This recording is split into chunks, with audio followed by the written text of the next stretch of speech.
저, 아까 출애굽기 그 19장에서 모세가 시내산에 올라갔을 때 하나님을 이렇게 뵐 때 보면 뭐 하늘에 막그 연기가 자욱하고 산이 진동하는 이야기를 봤고요.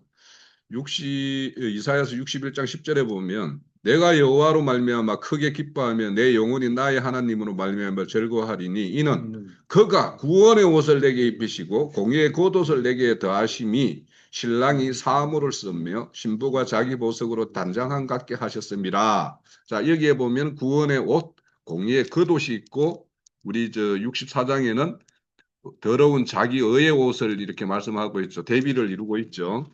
자, 62장에 또 가봅시다. 62장에 보면,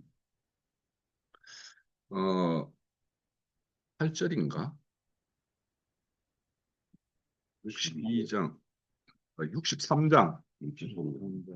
63장에 보면, 파수꾼을 세우는 어떤 말씀이 있어요. 음. 8절? 여기 보면은, 이제 하나님이 다시 이렇게 회복시켜서 온 여인들을 헵시바와 빌라라고 그랬죠. 그렇게 온 자들을 다시 이제 파수꾼으로 세우고 그 파수꾼들이 하는 것이 뭐냐? 영적인 중보 기도를 하는 것이 잠잠하지 않고 계속 그 파수로서 이렇게 역할을 하는 것이라는 말씀이 63장의 내용이었어요. 지금 왜 63장에 이렇게 그렇게 63장에는 에돔에 대한 어떤 심판의 이야기를 이렇게 그 선지자 이사야가 환상으로 본 거죠, 지금. 이걸 보고는 60장에서 62장까지 그 하나님의 어떤 영광된 세계를 보여주고 그 반대에 있는 거기에 이르지 못한 자들에 대한 어떤 심판의 이야기를 이렇게 그런 건 환상을 본 거예요. 그런데 지금 이스라엘의 실상을 이렇게 선지자 눈으로 보니까 다 심판에 떨어질 자처럼 보이는 거예요, 지금. 그래서 이 63장 7절에서부터 계속 기도를 이렇게 말씀하는 것이 64장까지 이렇게 연결되고 있어요. 예?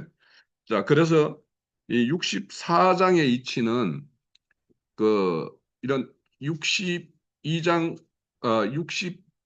60장에서 62장의 그 하나님의 그 영광된 세계를 보여주고 그와 반대되는 것을 본 그 선지자가 이런 어떤 자기의 어떤 실상, 이스라엘의 어떤 실상에 대해서 하나님이 파수꾼으로서 중보자로서 기도하는 내용이 지금 63장에서부터 64장으로 이렇게 이어지는 것이에요. 그렇게 이제 이해를 가지시고 64장은 이제 1절에서 4절까지 하나님의 어떤 침묵을 거두시고 우리 이 이스라엘의 어떤 역사 가운데 개입하셔서 다시 이렇게 회복을 시켜주세요 하는 어떤 강구 내용이 1절에서 4절이라면 5절에서 7절까지는 지금 이스라엘의 어떤 그 공동체의 어떤 죄의 실상을 이렇게 고백하고 자신들의 이렇게 무능한 어떤 이런 것들을 이렇게 하나님께 이렇게 실토하는 내용이 이제 5절에서 7절까지고 8절에서 12절까지는 이제 마지막 이제 그 파수꾼으로서 중보 기도의 어떤 정점을 이루는 것이 이제 그 64장의 내용이에요. 근데 이제 우리 64장 1절의 내용을 보면 원하건대 주는 하늘을 가르고 강림하시고 이렇게 되어 있죠. 하늘을 가른다라면 여기 앞에는 뭐냐 하면 엣하늘이라는 엣자가 하나 빠졌다라고 생각하면 돼요. 그러니까 우리의 엣하늘이 찢어지고 깨져야지 뭐예요. 그걸 가르고 와야지 하나님이 올 수 있는 거죠. 그러니까 우리의 어떤 견고한 진이 있단 말이에요. 우리의 어떤 그냥 과거에 우리를 이렇게 틀에다가 가둬둔 어떤 그런 틀이 있어요. 그 어떤 하늘 세계에 이렇게 갇혀 사는 거예요. 그럼 이게 깨져야지 참 하나님이 올 수 있는 거죠. 그래서 여기에서는 엣하늘이라는 말을 가르고 오십시오라는 말과 왜 이게 그게 필요하냐면 65장 6장으로 가면 새 하늘 새 땅이 나온단 말이에요. 그거와 딱 대비를 이루는 거예요. 그러니까 우리가 새 하늘 새 땅에 임하기 위해서는 엣하늘이 깨지고 그것이 무너져야 되는 거예요. 그래서 그걸 가르고 오십시오 하는 거예요. 그러니까 그걸 가르려면 뭐예요? 막 진동이 일어나고 뭔가 이런 거죠. 그러니까 우리 어떤 신앙 과정에서 저 같은 경우는 이제 그런 경험들이 있는데 내가 첫 교회 처음 모임에 나갔던 그 교회에서 그 다음 교회 모임에 이렇게 나가서 그 말씀을 들었을 때 내 머리에 막 지진이 일어났어요. 와, 이런 이야기도 있구나 해가지고. 그리고 거기에 이제 뭐 한 2, 3년 이렇게 있으니까 또 거기 이제 입에 물려가지고 거의 한계가 이렇게 이르게 되니까. 그러고 나서 만난 게 이제 오늘 우리 이 모임이에요. 이 모임에 오니까 또 지진이 막 일어나는 거예요. 그거예요. 결국에는 하늘이 무너진 것, 애하늘이 무너지는 것은 내가 기존에 내 안에 관념적으로 뭐 이해하고 있는 어떤 그 복음의 세계가 있단 말이에요. 그 세계가 뭔가 잘못되고 뭔가 그 애곡된 것이 있으면 그게 깨져야지만이 온전한 하늘이 열릴 거 아닙니까? 그렇죠. 그래서 그 말씀을 하는 거예요.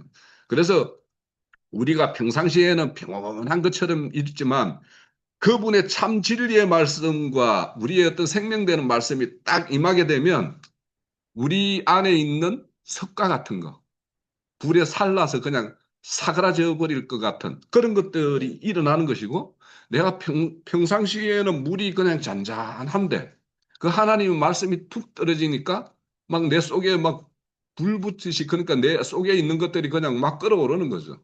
그래서 우리 속에는, 우리 정신 세계에는 하나님과 상관없고 하나님과 대적된, 그러니까 세상적인 것과 우리의 혼적인 것과 이런 것이 침전물처럼 이렇게 밑에 딱정이처럼 막 깔아앉아 있어요. 그러면 이것을 끌어올려야지 그게 정화가 될 거 아닙니까? 그래서 하나님의 말씀이 온전히 떨어지면은 내가 평상시에는 아무 문제의식도 없이, 내가 하나님 이렇게 섬기면 이게 잘 섬기는 걸로 이렇게 알았는데, 참 바른 진리의 말씀이 뚝 떨어지니까 내 그 기존에 거기에 막 요동이 일어나고 막 그렇게 되어야지 정상인 거예요. 그래서 우리가 어제 뭐 이렇게 말씀 이렇게 나누는 중에 보면은 예수님이 돌아가신 이후에 막 무덤이 터지고 그 무덤에서 막 사람이 기어 나오는 이야기가 기록되어 있어요. 그거 뭐예요?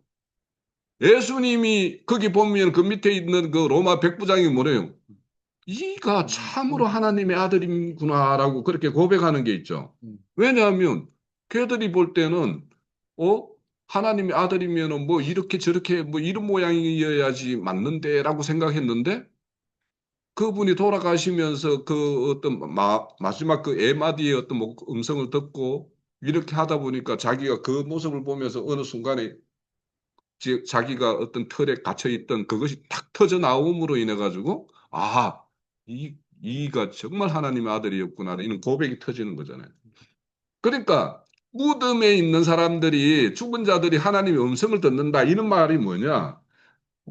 참 하나님을 말씀을 들을 수 없는 어떤 그런 기머거리 어떤 상태였는데 그 하나님의 어떤 음성의 어떤 지진과 같은 어떤 자신의 어떤 정신 세계를 완전히 깨뜨릴 수 있는 그런 말씀이 탁 들어오는 순간에 귀가 탁 열려가지고 이게 하나님의 말씀이 들리면 그게 하나님의 음성을 듣는 거 아니에요. 그렇죠.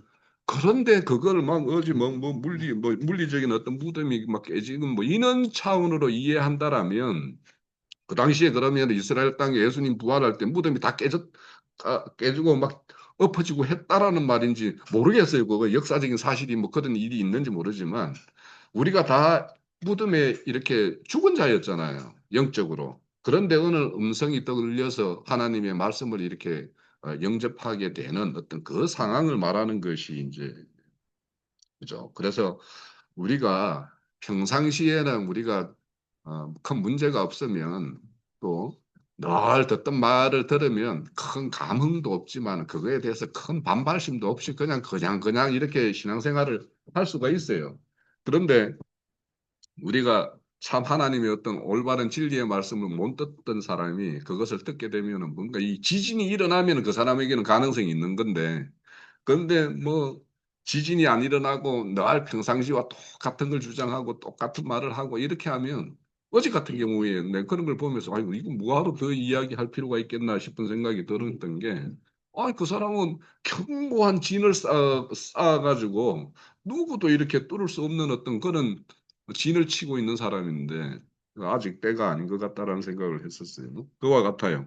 그래서 오늘 이제 2절이나 3절의 이런 말씀은 하나님이 행하시는 거는 우리 인간의 생각과 달라요. 그래서 우리가 어떤 사람은 아주 미세한 소리에 의해서 귀가 열리는 사람이 있는가 하면 어떤 사람은 천지개벽하는 어떤 천둥 번개가 치는 소리가 들려줘야지 깨지는 사람이 있어요. 그래서 그거는 하나님이 그 어떤 사람의 어떤 중심을 헤아려서 그에 가장 합당한 일로 이렇게 행하실 때 그렇게 되는 것이고, 물론 하나님이 어떤 사람을 이렇게 세워서 그를 사자로 파송해서 이렇게 일을 행하시는데, 에, 그런 어떤 것들을 잘 헤아려서 이제 해야 되겠죠. 그래서 여기 보면 하나님이 행하시는 일은 그 사람이 알지 못하는 그런 방법으로 이렇게 행하신다라고 이렇게 말씀을 하고 있어요. 그리고 주 외에는 자기를 앙망하는 자를 위하여 이런 일을 행하는 자가 없다라고 하는 것은, 자, 이제 주 외에 주를 이렇게 앙망하는 자 이런 말씀은, 자, 하나님이 아무 생각 없는 사람에게 뭔가를 이렇게 하나님이 뭔가 진동을 일으키고 뭔가 이렇게 이렇게 막 물이 끓임과 같이 이런 어떤 현상을 일으키지 않아요. 하나님에게 뭔가 간구함이 있는 자들에게 하나님이 그에게 은혜를 대해서 이렇게 이런 일도 일어나는 것이죠. 그래서 우리 그 빌립보서 2장 13절에 보면 하나님은 우리 안에서 이렇게 행하시는데 하나님의 어떤 그 선한 뜻을 위해서 우리에게 소원을 두고 이렇게 일을 하신다고 그랬어요. 그죠? 그러니까 하나님의 뜻에 합치되는 어떤 우리 각자 마음속에 어떤 소원이 있는지 모르겠는데 그 소원이 없다면 심각한 거예요, 사실은. 그러니까 하나님의 뜻과 합치되는 어떤 소원을 두고 뭔가 그것을 이렇게 강구할 때 하나님은 그 자에게 하나님의 은혜를 대해서 그거를 더 이렇게 진일보하기 위해서는 진동을 일으키고 뭐 이렇게 하는 거예요. 뭔가 살라야 버려야 될 것은 사르는 거예요. 그래서 그 사르는 과정이 우리에게는 오히려 육신적으로는 고통과 한란과 이런 걸로 드러날 수 있는 거예요. 그러니까 하나님 굳게 온실의 하초처럼 키우는 게 아니에요. 우리의 생명력이라는 것은 강약길과 같은 어떤 그런 평평한 데서도 굳건하게 서서 일어날 수 있는 어떤 그런 강한 생명력을 하나님은 원하시는 것이, 어디 온실의 하초같이 뭐 그냥 그 온실에서 드러내놓으면 그냥 시들시들할 그런 생명을 하나님은 원하지 않는 거예요. 그래서 그런 어떤 강한 생명을 위해서는 아주 강한 햇빛이 필요할 때도 있고 강한 바람을 맞게 할 때도 있고, 그래서 우리가 이 신앙 과정에서 보면은 신앙하지 않을 때는 그냥 편안하게 살았는데 신앙세계에 오니까 막 뭔가 막 속 시끄러운 일들이 생기고 하는 이유가 그 하나님이 역사하는 거예요. 예, 오히려.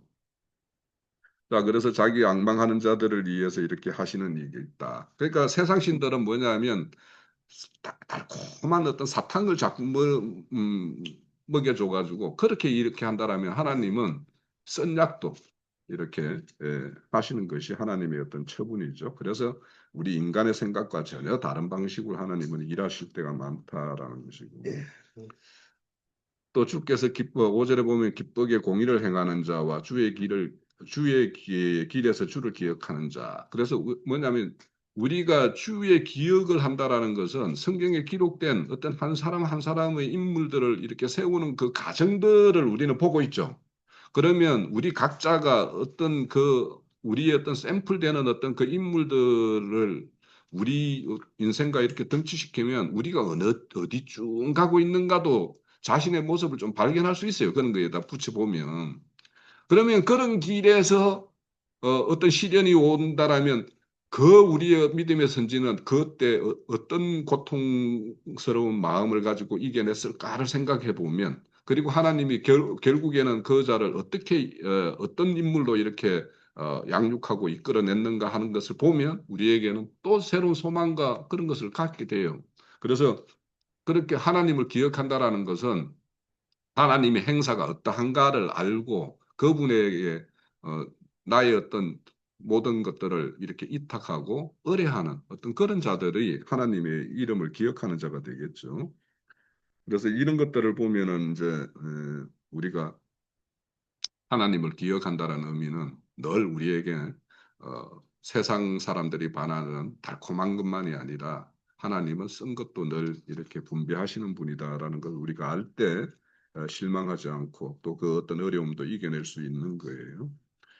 그 6절에 보면은 이제 아까 읽었던 대로 우리의 은은 더러운 옷과 같고, 그래서 앞서서 이제 첫 시간에 이렇게 말을 많이 했는데, 그러니까 하나님이 우리에게 공급해 주시는 피와 살은 우리의 어떤 영의 생명을 장성한 자로 이렇게 이끌게 하는 어떤 그런 거에 의해서 필요로 되는 것인데, 이것을 자기 어떤 생명을 이렇게 풍성하게 하고 장성하게 하고, 그것이 우리 교회를 이렇게 건강하게 세우는 어떤 그런 역할로 안 가고, 이것이 자기 자랑이 되고 자기 의를 세우고 이렇게 되면 그게 더러운 옷인 거예요. 거기 하나님은 그 뭔가 생명을 산출하라고, 생명을 더 건강하게 하라고 이런 걸 공급했는데, 그걸 그렇게 부합하게 이렇게 하려고 하지 못하고, 그것을 오히려 소모하고 쓸모없게 만드는 거, 이게 유축병자예요.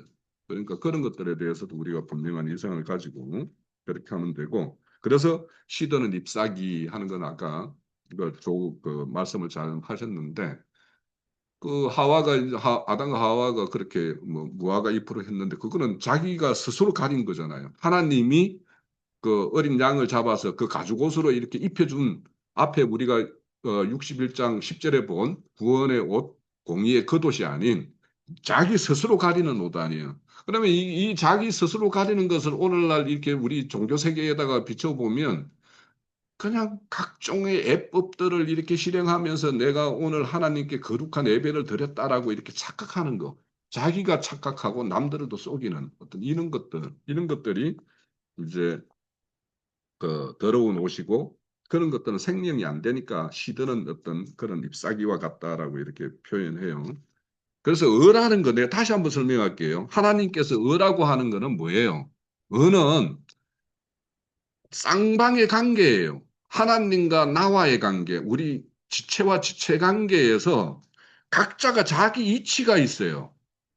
자기가 정한 자리가 있단 말이에요. 그 자리를 떠나는 것이 죄예요.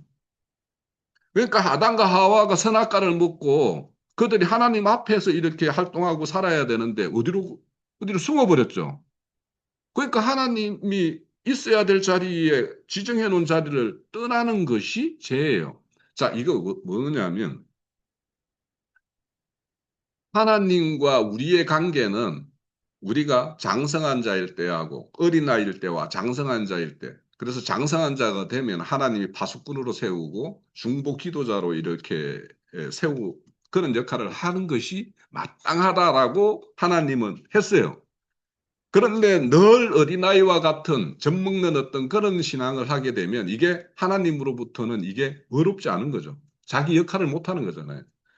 그러니까 이것이 뭐냐면 하나님의 은은 자기 하나님께서 원하는 그 뜻한 그 자리를 지키고 그 자리에서 자기 기능을 다 발휘하는 것이 뭐예요.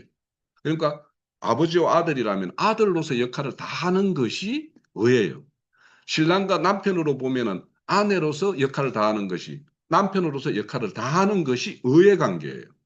그러니까 이 역할과 이런 것을 빠져 있는 상태로 옳고 그름이라는 걸로 말하는 것이 성경에서 의라는 것이 아니에요.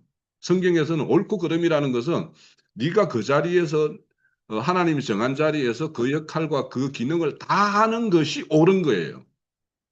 그러니까 자, 예를 들면 저 형광등이 있어요. 형광등이 저기 촉이 나가가지고 불을 밝히지 못하면 저거 아무 쓸모 없죠. 저기 불이인 거예요. 그런데 저기 생명이 어, 등을 켰을 때 저거는 30년으로 쓰이게끔 딱 되어 있어. 3년으로 되어 있어. 3년을 다 하면 그게 어인 거예요. 그런데 저것이 2년만 쓰고 그냥 1년을 빨리 끝냈어. 그러면 저기 온전한 의가 아닌 거예요.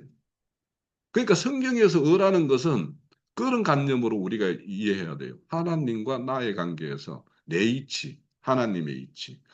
내가 하나님을 하나님 자리에 올려드리고, 그분을 아버지 자리에 올려드리고, 그분을 남편의 자리에 올려드리고, 나는 아내의 자리, 아들의 자리, 그의 어떤 신하의 자리. 이 자리를 지키는 것이 의인 거예요. 자, 그래서 그걸 떠나버리면 헛짓거리를 하는 거죠. 그죠? 그래서 그 의를 모르면, 하나님의 온전한 뜻을 모르면 의를 행할 수가 없는 거예요.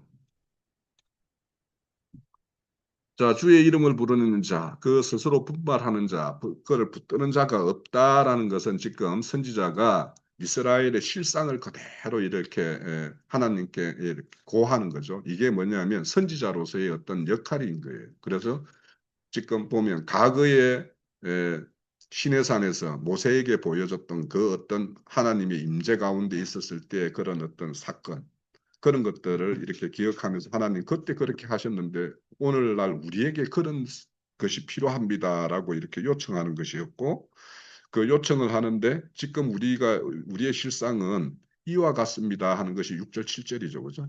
5절부터죠. 이미 이 진노를 사기에 오래되었다.